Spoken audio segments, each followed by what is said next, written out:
सर्व आदरणीय विद्यार्थी मित्रांना नमस्कार। महाराष्ट्र सेट परीक्षा पेपर क्रमांक 1 मधील 9वा युनिट पर्यावरण या पर्यावरण युनिटच्या आधारित असलेले अतिशय इम्पॉर्टंट कन्सेप्ट आपण चर्चा करीत आहोत।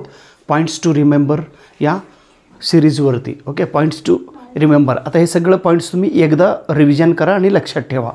ओझोन जे लेयर ओझोन आपण ओझोन लिहित असताना सिंबल O3 असे लिहितो, O3।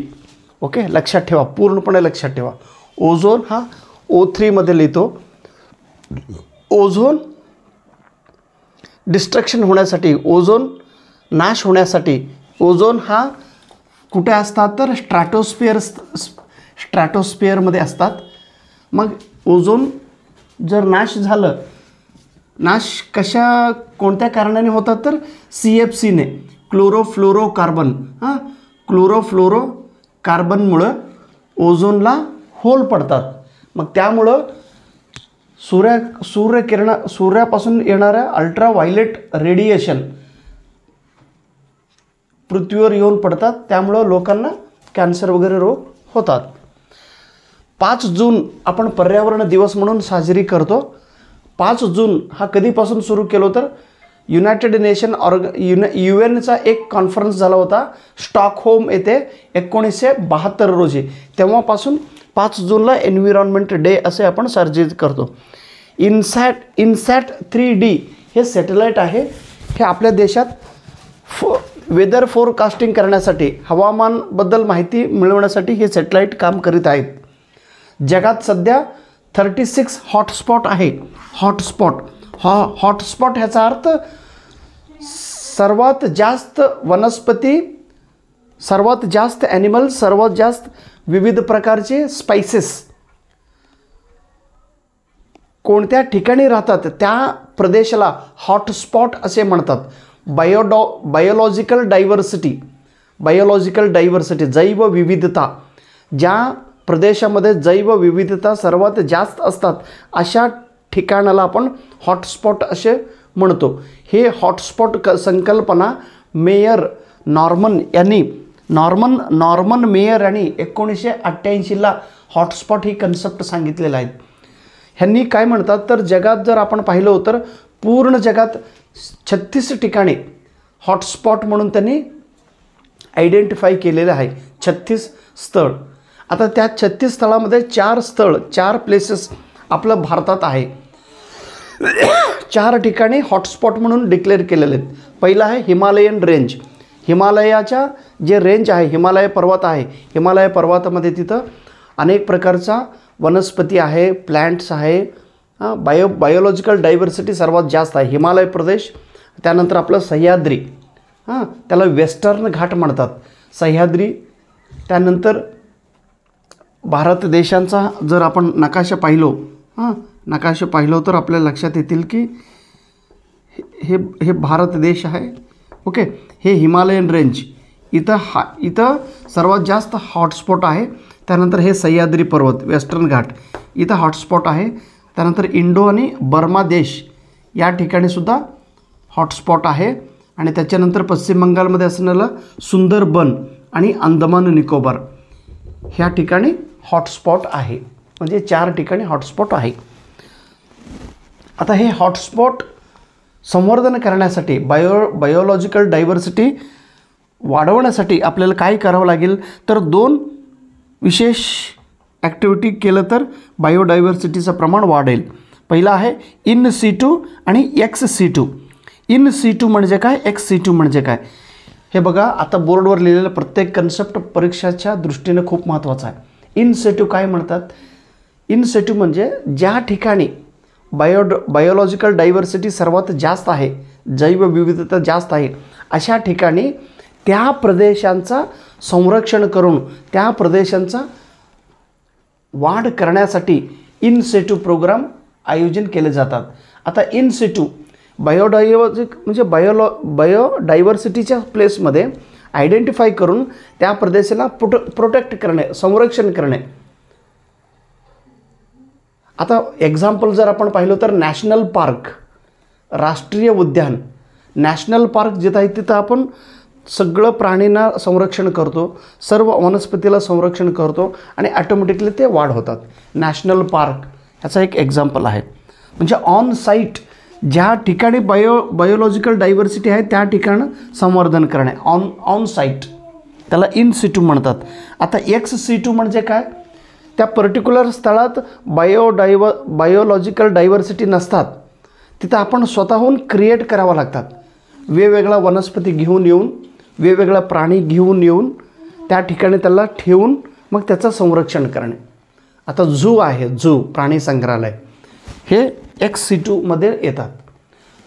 इतर ठिकाणाहून प्राणी घेऊन येऊन एका ठिकाणी त्याला ठेवून त्याचं संरक्षण करतात.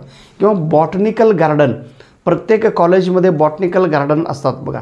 बॉटनिकल गार्डन म्हणजे इतर ठिकाणून प्लॅन्ट्स घेऊन येऊन मग त्या ठिकाणी त्याला ठेवून पाणी वगैरे देऊन ते गार्डन तयार करून त्याचं संरक्षण करायचं कामं एक्स सिटू आउटसाईड, उदाहरणार्थ बॉटनिकल गार्डन. आता नॅशनल पार्क जर आपण पाहिलो तर नॅशनल पार्कमध्ये एकूण 3 विभाग आहे. लक्षात ठेवा, हे पेपरला विचारतात. 3 विभाग. पहिल्या विभागाला आपण कोर झोन म्हणतो, कोर झोन. दुसऱ्या विभागाला बफर झोन आणि तिसऱ्या विभागाला ट्रान्झिशन झोन. आता कोर झोन म्हणजे काय, ज्या ठिकाणी ज्या पर्टिक्युलर नॅशनल पार्कच्या सेंट्रल भागात प्राणी पशु पक्षी राहतात. मग इथं कुठल्याही व्यक्ती त्या भागात जाता येत नाही. म्हणजे कानून प्रकार, लॉच्या तिथं रूल्स अँड रेग्युलेशन आहे. अकॉर्डिंग टू गव्हर्मेंट रूल्स कोणीही सुद्धा त्या एरियामध्ये कोर झोनमध्ये जाऊ शकत नाही. इथं पशु प्राणी पक्षी अनडिस्टर्ब्ड एरियामध्ये राहतात. मग त्या कोर झोनच्या बाजूला अजून एक झोन तयार होतो, त्या झोनला आपण बफर झोन असं म्हणतो. इथं बफर झोनमध्ये केवळ शैक्षणिक कामासाठी आणि एज्युकेशनल रिसर्च करण्यासाठी काही सायंटिस्टना, काही तज्ज्ञ व्यक्तींना फक्त इथं जाण्यासाठी अनुमती आहे, परमिशन आहे. ओके. आणि बफर झोनच्या शेवटचे आउटर साईडला ट्रान्झिशन झोन असे म्हणतात. हे ट्रान्झिशन झोनमध्ये इथं त्या नॅशनल पार्कच्या आजूबाजू असलेले लोक आणि हे गव्हर्मेंटचे लोक दोघांनी सेटलमेंट करून इथं राहतात किंवा ते इथं काम करीत राहतात लोकल लोकांशी सोबत. इथं येऊन तुम्ही झाडं वगैरे इथं त्यांना थोडं परमिशन आहे, बाहेरच्या लोकांना थोडं, त्या लोकल एरियामधलं लोक इथं जाऊ शकतात ह्या भागात. परंतु इथं कोणी ह्याला अनडिस्टर्ब्ड एरिया, इथं फक्त रिसर्च करण्यासाठीच थोडं परमिशन आहे. आणि तिसऱ्या विभागाला आपण ट्रान्झिशन झोन असे म्हणतो, लक्षात ठेवा. आता नीम प्लॅन्ट, जे कडुलिंब म्हणतात, कडुलिंब. ओके. नीम प्लॅन्ट हे वनस्पती आहे. आता आम्ही जेव्हा लहान होतो आमच्या घरात आहे ना, जेव्हा शेतातील आलेले हे जे ज्वारी आहे, ज्वारी, ओके, ज्वारीमध्ये कुठलाही इन्सेक्ट होऊ नये म्हणून नीमचा जे लिव्ज आहे, कडुलिंबाचं पानं आपण ठेवत होतो. त्यामुळे कुठल्याही प्रकारचा इन्सेक्ट्स त्याच्यामध्ये तयार होत नव्हते. हे एक औषध आहे. किंवा कुठंतरी तुम्ही पडलात, जर तुम्हाला जखमी झाला तर आमच्या आजी त्यावेळी, म्हणजे आतासुद्धा गावात कोणी करतात, त्याला असं काय करतात, असं करून रस तयार करून तो रस आपण त्याला पेस्ट करतो. Neem plant is a eco friendly medicine. Pesticide control करण्यासाठी त्याचं काम होतं. आता आपल्या भारत देशात अनेक प्रकारचं सॉईल्स आहे. रेड सॉईल आहे, त्याच्यानंतर एकदम फर्टिलायझर सॉईल आहे, त्यानंतर रेगूर सॉईल म्हणतो आपण. रेगूर सॉईलला ब्लॅक सॉईल असे म्हणतात. ब्लॅक सॉईलला, काळ्या मातीला रेगूर माती. आणि या ब्लॅक सॉईलमध्ये कॉटन हा क्रॉप सर्वात जास्त प्रोड्यूस करतात. कॉटन. आता ह्याला रेगूरसुद्धा नाव दिलेलं आहे. कॉटन, जे आपण ड्रेस शिवण्यासाठी जे कॉटन, हत्ती म्हणतो ना, हत्ती, कॉटनला मराठीमध्ये काय म्हणतात बघा. कॉटन प्लांट्स उगवतो तिथं. आता सॉलिड वेस्ट म्हणजे मोठमोठ्या शहरात जे काय वेस्ट आहे, तो वेस्ट सगळं सॉलिड असलेले, घन पदार्थ असलेले वेस्ट पदार्थ बाहेर फेकल्यानंतर सर्वांनी ते गोळा करून गावाच्या पलीकडे जाऊन ते फेकतात. मग तो फेकलेलं सगळं सॉलिड वेस्ट एका ठिकाणी संग्रह झाल्यानंतर मग त्याचा वापर करण्यासाठी आपण काय केलं पाहिजे, तर असं मोठं खोदून त्या खोदलेल्या भागात हे सगळं सॉलिड वेस्ट जाऊन तिथं फिलअप केलं पाहिजे. लँडफिल म्हणतात, लँडफिल्स. त्याच्यामुळे सॉईल कंडिशनर वाढतो. आता ॲसिड रेन, ज्या ज्या ठिकाणी प्रदूषणाचं प्रमाण जास्त आहे अशा ठिकाणी काय होणार माहिती आहे का. आता समजा ॲसिड रेन म्हणजे काय, रेन आपल्याला माहिती आहे, ओके, असं रेन पाणी पडत असतो, ओके, आणि ज्या ठिकाणी कारखाना असेल कारखान्यापासून बाहेर फेकणारे हे सल्फर डायऑक्साईड इथं हवेत जर मिसळला आणि शुद्ध पाणी म्हणजे हे जे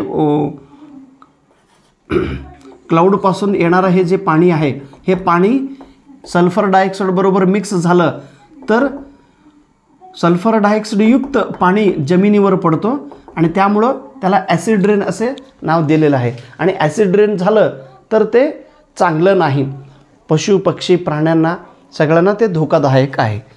आता ॲसिड रेन होण्यासाठी प्रमुख कारण SO2 सल्फर डायऑक्साईड. लक्षात ठेवा. मीना म्हणून एक रोग जपान देशात झालेली होती.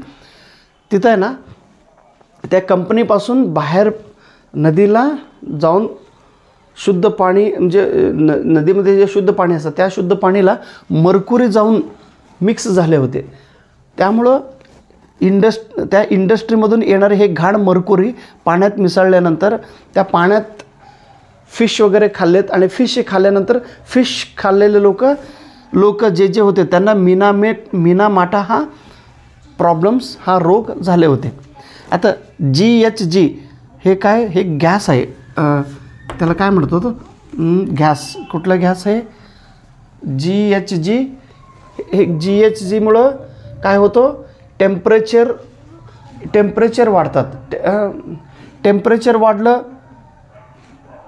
तर अनेक प्रकारचा प्रॉब्लेम्स निर्माण होतो. मला ना एवढं काम करून डोकं बदल व्हायला लागलं.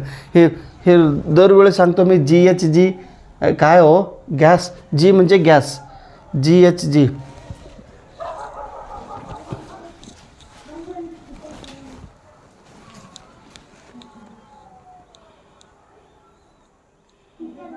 त्याचं नाव लई फेमस आहे, तर लक्षात येईल मग. GHG green house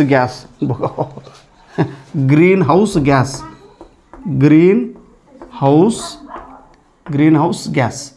okay, green house गॅसमुळं काय निर्माण होतात, ॲटमॉस्फिअरमध्ये ॲटमॉस्फिअरमध्ये टेम्परेचर इन्क्रीज होतात.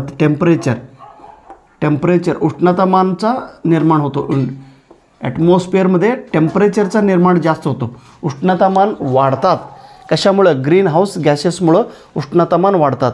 आता ॲटमॉस्फिअर कशाला म्हणतात, पृथ्वीच्या वरच्या भागाला हे जे आता आपण पाहतो ॲटमॉस्फिअर म्हणजे गॅसेसच्या भागाला, एअर जिथं आहे त्या एअर असलेल्या भागाला आपण ॲटमॉस्फिअर म्हणतो. आता एअर म्हटल्यानंतर सर्वात जास्त एअर कोणता आहे तर नायट्रोजन. त्याचं प्रमाण आहे 78 नायट्रोजनचे प्रमाण. त्यानंतर 21% ऑक्सिजनचं प्रमाण आहे आणि 1% इतर सर्व गॅसेस म्हणून 1% झालेले आहेत. रामसर म्हणून एक ॲग्रीमेंट झालेले, रामसर कन्व्हेन्शन म्हणतात.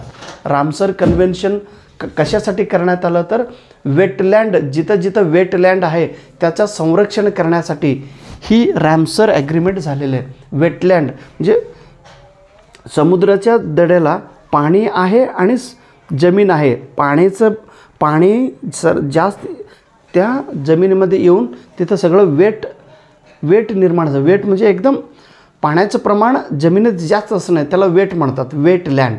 ओके, मग अशा वेटलँडचं संरक्षण करण्यासाठी काही नियम केलेले आहे. कोण, हे रामसर ॲग्रीमेंटमध्ये. नॉईज पोल्युशन, आता शहरात नॉईज म्हणजे आपण साऊंड म्हणतो, साऊंड जास्तीत जास्त साऊंड जर आपण ऐकत राहिलो तर BP वाढतं, डोकेदुखी वाढतात, किरकिरी वाढतात, टेन्शन येतात नॉईज पोल्युशनमुळं. आता नॉईज पोल्युशन कशात मोजले जातात, DB म्हणजे डेसिबल, डेसिबल. आता 65 अबोव डेसिबल असेल तर त्याला नॉईज पोल्युशन म्हणतात. 65 अबोव असेल तर त्याला नॉईज पोल्युशन, 65 बिलो असेल तर ते नॉर्मल. आता काझीरंगा म्हणून आसाममध्ये एक नॅशनल पार्क आहे. ओके, आसाममध्ये मी तिथे गेल्यानंतर तिथं पण जाऊन आलो, बघून आलो, काझीरंगा बघून आलो. आणि गुवाहाटीमध्ये तर कामाख्या मंदिर आहे, कामाख्या मंदिर, तिथं जाऊन ते मंदिराचं दर्शन घेऊन आलो. आणि आसाममध्ये तर काही झाडं, काही झुडपं, कोणीतरी एक आमदार बोलले होते बघा, काही झाडं, काही झुडपं, खासं हवा. आसामचं ब्युटिफुल ब्रह्मपुत्र नदी पाहून आलो. काय किती मोठं ब्रह्मपुत्र नदी माहिती आहे का. आणि आसामचा किस्सा ना, एकदा मी आसाम, सर किस्सा सांगू नका, वेळ नाही, अगोदरच वेळ नाही. तुमचा किस्सा ऐकायला मी बसलो का, परीक्षा झाल्यानंतर किस्सा सांगा. ओके, एकदा नंतर सांगू आपण. काझीरंगा, त्या काझीरंगानंतर काय 2007 रोजी नोबेल प्राईज पीस म्हणजे शांतता राखण्यासाठी 2007ला नोबेल प्राईज दिले होते. परंतु कोणाला दिले होते तर क्लायमेट चेंज करणारा जो ऑर्गनायझेशन आहे त्यांना दिले होते. ओके, त्याच्यानंतर हे हायड्रो पॉवर म्हणजे पाण्यापासून जे ऊर्जा निर्मिती करतो, जलविद्युत, त्या जलविद्युतला आपण क्लीन एनर्जी म्हणतात. त्याच्यामुळे काहीही प्रमाणात प्रदूषण होत नाही. Okay, thank you so much. नमस्कार.